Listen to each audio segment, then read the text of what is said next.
Hello everyone. So one of my viewers asked me to talk a little bit about the langets, right, and how they attach to the poleaxe. Okay, so first of all, what's a poleaxe?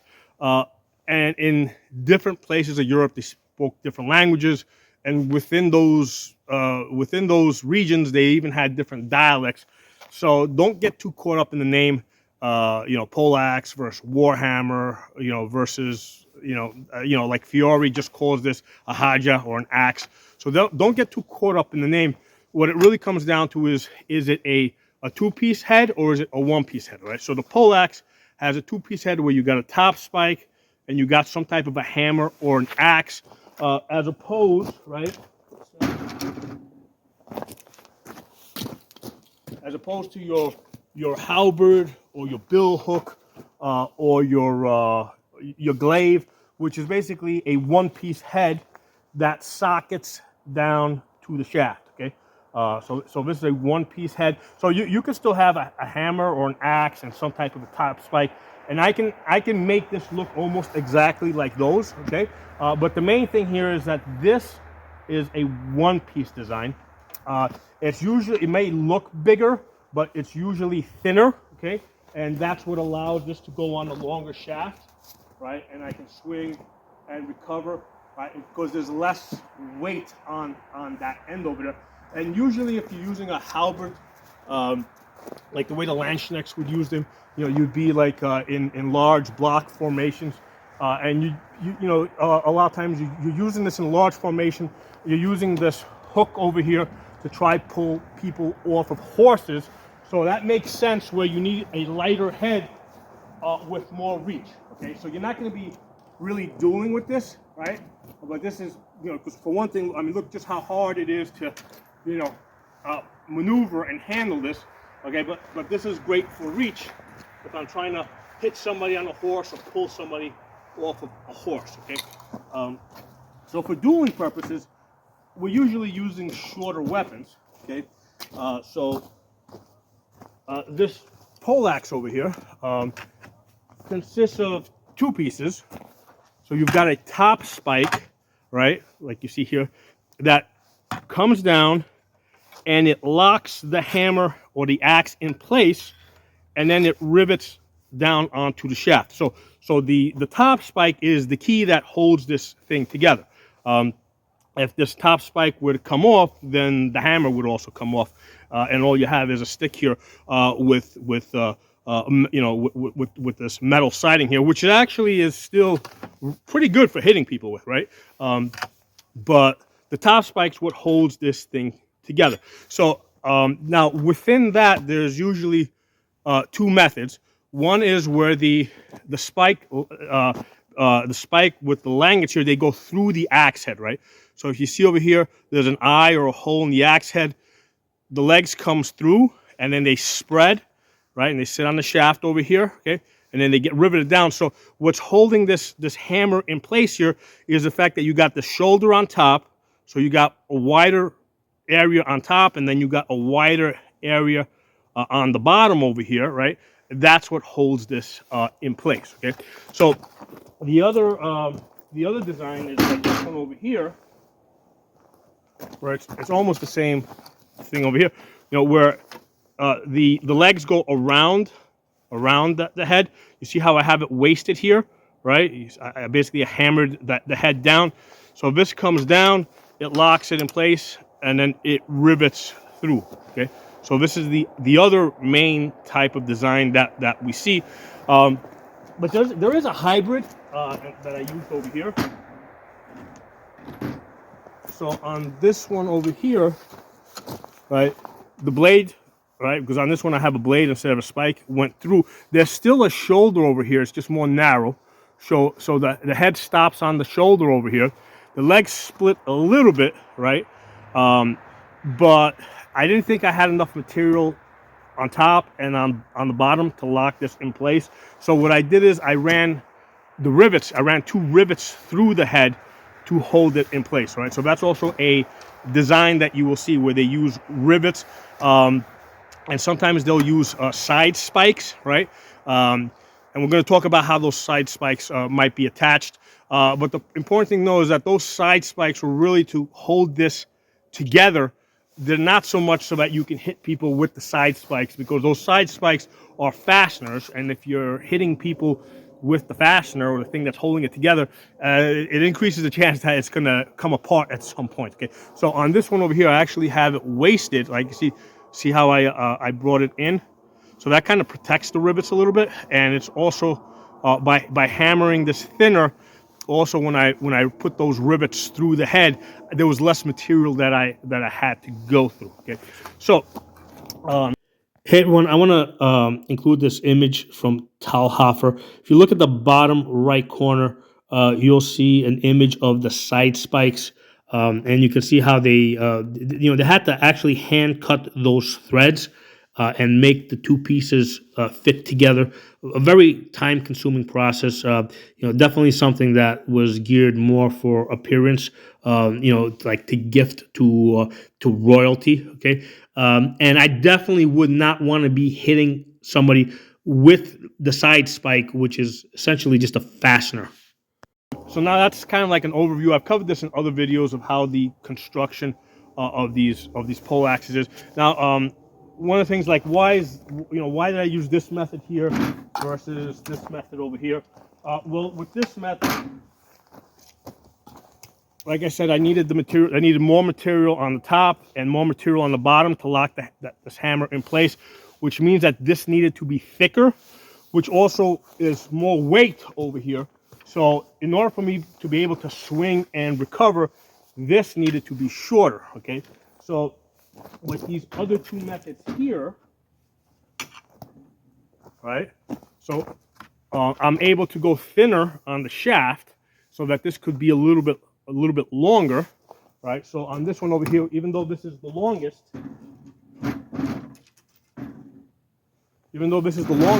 this is the thinnest over here. So I'm still able to hold this from the end over here, swing it, and recover, right? I can swing up to that side. I got an end cap on this side for hitting. Then I can turn it and hit on that side. Okay, so that's a concern, right? The longer this is, in general, the lighter it needs to be in order for me to be able to move it around. Okay, so as far as the langets, right, which is the thing that we really wanted to focus on today, but I kind of needed to give you guys that information, which like I said, I've covered in other videos.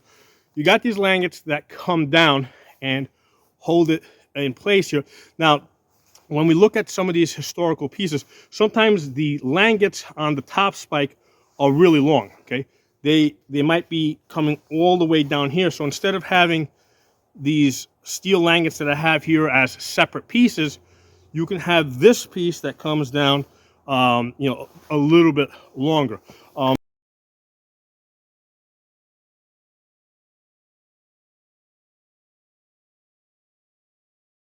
So for my construction method, I prefer to keep these langets on the top spike a little bit shorter, right? The reason is because this is a much more difficult, this is a more difficult piece to forge, especially when it comes to making this curve over here, right? Because in order for me to work this, I have to heat it up, right? It has to go into the forge. Every time this goes in the forge, and it goes into the fire, it comes out, okay, I do some hammering. I can only get so far before it starts cooling, and they do cool pretty fast, and then it needs to go back into the fire. The problem is every time it goes into the fire and it comes out, we get oxidation. You get basically accelerated rusting. You can actually see flakes coming off of it. So every time it goes in and out of the fire, I lose material, right? It gets thinner and thinner every time. So I don't have the ability to put it in and out of the fire an indefinite amount of times, because at some point this is going to start getting too thin from the accelerated oxidation. Okay, so there's a certain amount of work that it takes to create this shape here, and then make the legs here and get this curve over here.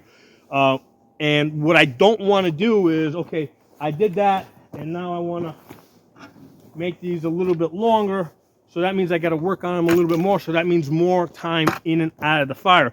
So practically speaking, it makes a lot more sense for me to work this piece here, finish it, put it to the side, and then say, hey, okay, now I'm ready to work on this section of langets from here to here, okay? Because these langets here, right? These side langets, right? Because you have basically your top spike, got your top spike langets, right? And then in this case, the top spike langets are separate from the side langets that I have on these poleaxes, right? You can see how they're separate, right? Right, and then you can also have fore and aft langets. You can have langets in front and behind, and a lot of times that's used where the langets don't come all the way to the edge, right? Because I want to be able to hit with this, right? Actually, with this poleaxe, the center of percussion is right here. This is the hardest hitting part of this poleaxe. This is good because it gives me a little extra reach behind somebody's block, right? So if somebody blocks me here, I get a little bit extra reach where I can still hit them. So that's how I use the spikes and the hammers that protrude. Okay, that's one of the benefits of this. But this is a very valid hitting surface, right? All the way up down to here. So in making these side langets here, I mean, what does it look like to you, right? This pretty much looks like a sword, right? Almost like a sword blade, okay? So essentially what I got here is I got a sword on one side and a sword on the other side, right? You know, maybe it doesn't have a sharp edge, but it does have an edge, right? That's the part that's gonna hit. So as you guys probably already know, like forging a sword can be a very, you know, it's a very laborious process, right? To draw out the metal long like this, okay, and to shape it, you know, get it straight, get it of the right thickness. So that's a reason why I would want to separate, like basically I would want to finish the top spike, okay, and say, okay, this is done, and now I'm going to work on this section of langets here, right? This section of langets here. And you know, do that in a section, and then say, okay, now I want to work on this section of langets from here to here, okay? So as you can see here, these langets here, they get thinner, okay, because basically at this point here, I'm not looking for a hitting surface. Here I'm just looking to reinforce the wood, okay? So I want to reinforce the wood, so this is really, really solid. So again, what I can do is I can stick this in the ground and use this to lever somebody over, you know, and then once they're on the ground with their feet in the air, you know, I can look for an unarmored gap between their legs, okay? Because that's, you know, essentially to defeat somebody, you got to get the pointy part into an unarmored gap, okay? You know, that's why you see this poleaxe in sections, right? So with this one over here, you got the top spike here, with the top spike langets and there, and then you've got this section over here which continues down to here, okay? So this is one section down to here, and you can see how I have like a double rivet over here, right? So that the two pieces are held together. And what I do is I actually file them down so that it's almost a smooth transition. And then this section over here is a lot thinner because this is just reinforcing the wood. And then over here, it gets wider because this is a hitting surface, right? So I got this going all the way to the edge. I got an end cap over here.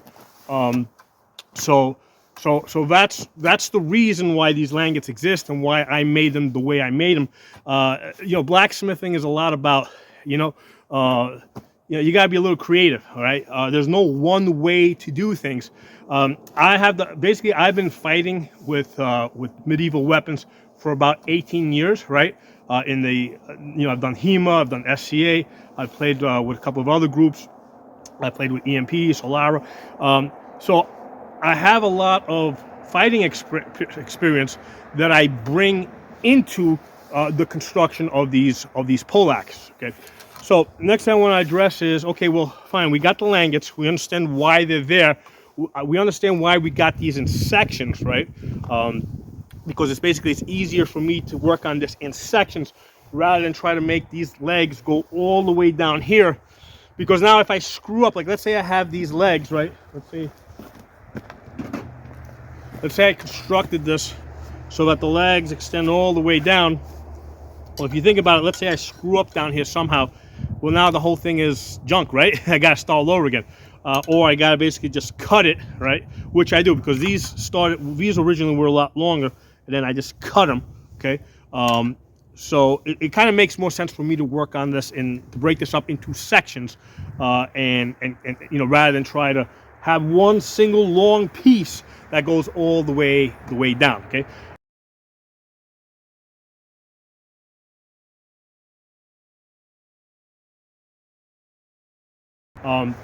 So let's talk about the rivets. Okay, how do these rivets go in there? How do they hold this thing together?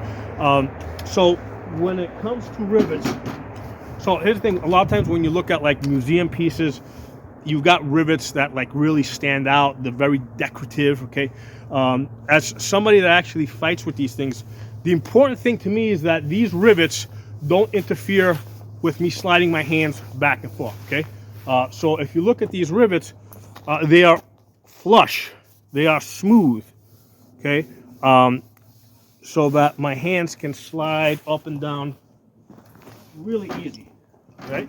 I did that with all of them. So from a practical fighting perspective, that's what I want. I want to be able to slide back and forth, okay? So there's two types of, well, actually there's three types of rivets, but two main types that were used, okay? So the one type is what they called clinch rivets, which were probably the more common ones. So the clinch rivets, basically the blacksmith made something that looked like this.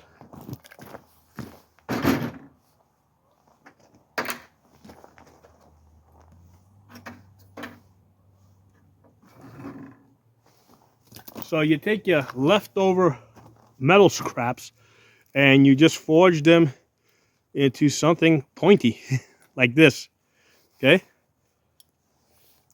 And then what you do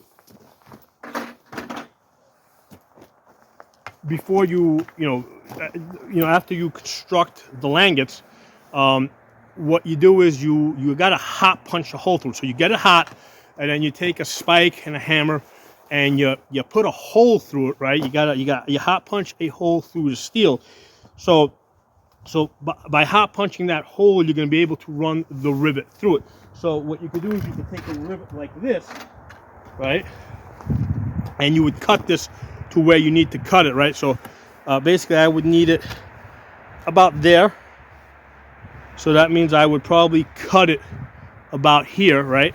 So you only, now here's the thing, there's only a hole on one side and there's a hole on the other side, but the two holes don't necessarily match up. So what happens is when I start hammering this through, when it gets to the other side here, now this isn't like a nail, this isn't like a hardened steel, this is fairly soft steel. So when this gets through to the other side, it's actually going to start curving down, right? It's going to curve down into the wood, and that's what's going to lock the rivets in place, okay? Now, what's going to happen is a lot of times you may not get enough of the rivet through, so then I would have to clip a section over here, right? I could put, I would have to clip a section over here, and then I would just hammer it flat against this, and then, there's going to be a nice section that sticks out, right? So I'm going to hammer it as flat as I can, and then just file it down, right? File it or grind it down. So that's your clinch rivet, right? Where it goes through, and then it curves. It hits the other side of the metal. It doesn't go through it. It curves down, and then it holds in place. So you do this from both sides. You got rivets going here, then you got rivets going through on this side. Okay, and when you look at pictures of historical pieces, you'll notice that when you look at the side profile, the rivets don't match up, right? Like on this one over here, you can see that the rivet on this side perfectly matches up with the rivet on that side, okay? So this one clearly went all the way through. But when you look at some historical pieces, you'll see a rivet head here, right? And then you'll see the next one here, and then you'll see the next one here, and then you'll see the next one here and here. So they do not match up. So that's how you know that they used clinch rivets that go through and they curve, and that's what locks the langets in place. Okay. So the other style is where you actually do have the rivets that go all the way through. Okay. So the difficulty there when you got rivets that go all the way through is making a hole, having your holes, right? Because you got basically the holes need to be made in advance. The holes have to match up, right? So to do that, okay, so it's a bit more work. What I would do is I would take the two pieces, right? I would put them flat on each other, right? Maybe like tie them together with some wire or something, right? Put it in the forge, get it hot, and then hot punch a hole all the way through. All right. So when it gets hot, I mean, you know, 1/8 inch steel. You know, when it's cold, it's pretty strong. But when it's hot, right, when it's red hot, it's fairly easy to punch a hole through. And I would punch the holes through, right. So that's how I get my holes to match up, right. And then I can put it on the wood shaft, okay. And then I could run a rivet through it. Now, what kind of a rivet would I use for something like that? Well, again, something similar to this, but I wouldn't use the pointy side here, right? I would basically cut it here, right? I would cut it here, and I would use this section here, and what I would do is I would basically hammer this through all the way, right? And then once this goes through all the way, and it's sticking out on both sides like this, I put it on the anvil, and I basically hammer on one side, hammer on the other side, and basically I just mushroom it, right? I just make I mushroom it on both sides. You know, and then at some point I would just file it down so that this got really smooth. And I want to show you an example, just a practical example, right? I got this pick that I use, okay, where it broke, right? The wood broke, and I couldn't quite get it to fit right. So what I did is I welded these langets onto the wood here, right? And then what I did is I drilled a hole on through the langets that went all the way through. And then what did I use for a rivet here? Because I didn't have any rivets that were quite this wide. So all I did was I took this tent stake, right?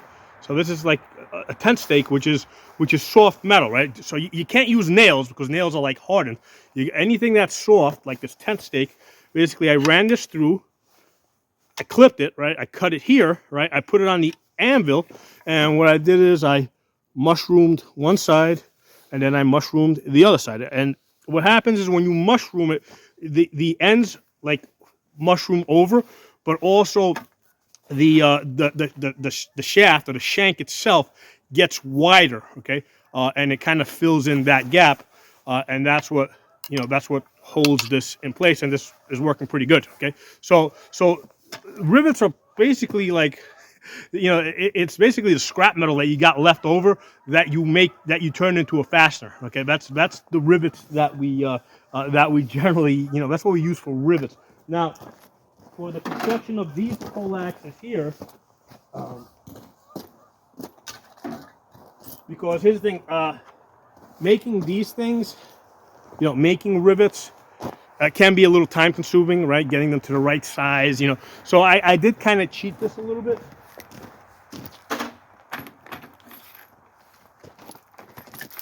And I ordered these Hansen 1.5-inch rivets on Amazon.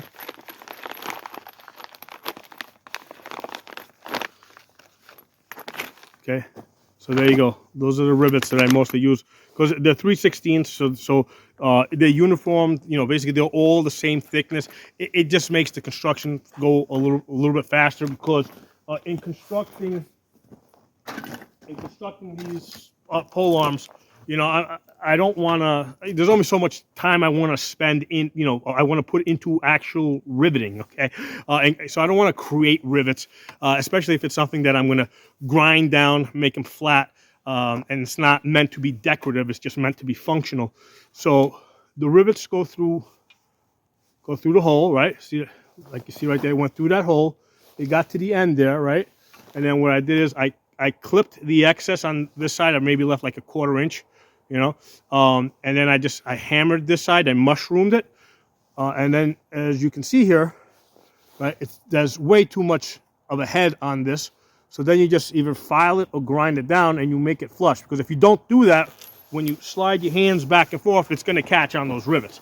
And I don't want that. I want this to be nice, and I want to be able to run my hands up and down. You know, that's a practical concern, okay? I'm not interested in these rivets looking nice.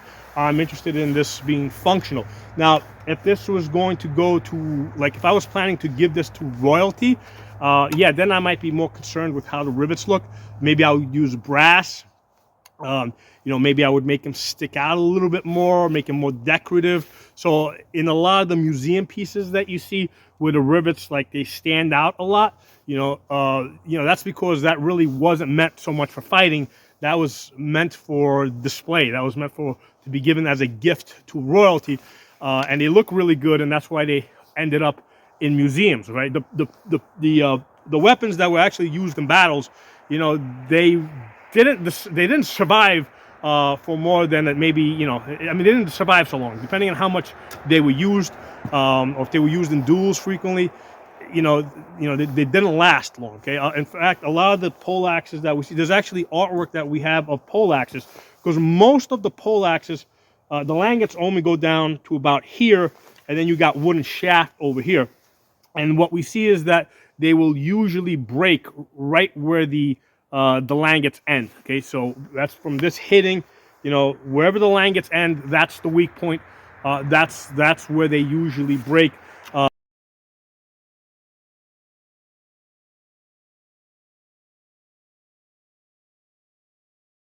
So then there's actually a historical piece in the, there's a couple of historical pieces, but there's one in particular that I based this design on in the Wallace collection, number A925, that has langets that extend all the way down, okay? So that is, that is the superior method. Now,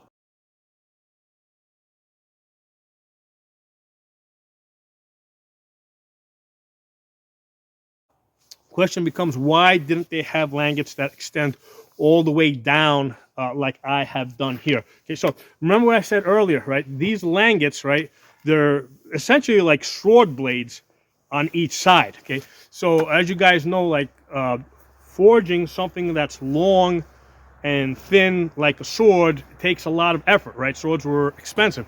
So on this thing over here, effectively, I got 4 swords, right? One here, one here, one here, and one here, right? So that adds a lot of time, a lot of expense. So that's the reason why you typically see the langets, come up to here. A lot of times they were concerned with actually preserving the langets so they don't come all the way to the edge. They would rather sacrifice the wood and save the langets that they can reuse, right? They can take the axe head, put it on another shaft. So this is an important practical thing here. Me building this thing, right? I have like access to an unlimited amount of metal, right? I can go to a junkyard. I can go to, I got scrap. So I have access to lots of metal. And the type of metal that we usually use, right? The type of metal that, let's say, welders use, right? Is usually long and thin, right? And they use that to weld pieces together. Like even if you look at if you look on the underside of your truck or your car, you're going to see lots of L bars and straight bars. So we typically work a lot with that. So it's easier for us to find. For blacksmiths back in the 13th, 14th, 15th century, this was a lot of work to make these long, thin bars.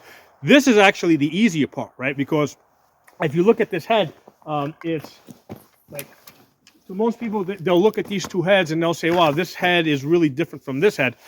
It would actually take very little effort for me to heat this thing up over here and basically pound this, on an anvil flat so that it looks like this, okay? So going from this to this is fairly simple, or going from something like this to something like that. That's the easy part, okay? The harder part is how this thing comes together and making these. I mean, if I was blacksmithing this from scratch, where I didn't have access to, you know, long, like basically rolled metal, right? Because when metal is produced today, they roll it out in these sheets, and we get like these long straight sheets that is a really easy starting point for us. Even if you go to a junkyard and you start going through it, you're gonna find, you know, long straight pieces of metal, right? Because that's what welders work with. So for me, it's a lot easier to find this type of metal as a starting point. What's harder for me, what's more expensive for me, is to find the wood, right? Because this is oak wood. Historically, they used mostly ash, and they also used oak. So ash is like really hard to get. It's really expensive. There's some type of a bug that's been eating all the ash trees in the United States. So ash is hard for us to get. Oak wood, which is like kind of like the next best thing, which is a really strong, thick wood, is more expensive. Hickory is another option, but hickory is completely not historical because they didn't have any of that. I don't think they had hickory in Europe. So oak is what I'm using here. So oak is expensive, okay? So the steel for me is cheaper than the oak. If the reverse was true, right? If the steel was more expensive than the oak, then what I would do is I would probably put less. I wouldn't put any steel certainly down here. I would make this just wider, okay? So the availability of resources, economics is, you know, drives how these things are put together. So at a time, in a time where steel is more expensive, right, and harder to work with, you're going to see less metal, right, in the poleaxes, and more wood, right? So you're going to see longer, thicker shafts.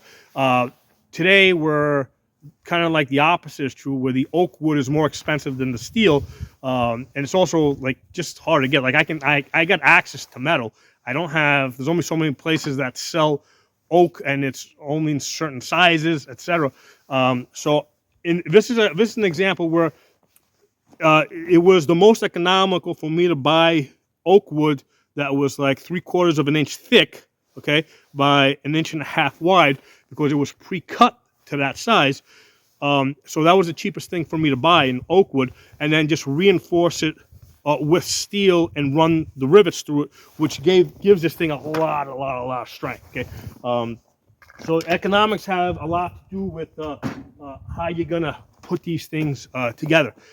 So that's it. That's I also want to show you guys one thing. If you look at these hammers here, one of the problems that I've always had with hammers is that, you know, the shaft always comes loose from the eye of the head here. So I use the medieval technique where they didn't weld, but I use a welder. I just weld these langets on here, and then I run a rivet through it, and now this thing is like almost indestructible. Okay, same thing here. Okay, so this is this is a really good method of attaching heads to shafts. Okay, so anyway, drop some comments. Hope you guys enjoyed this video, and I'll talk to y'all soon.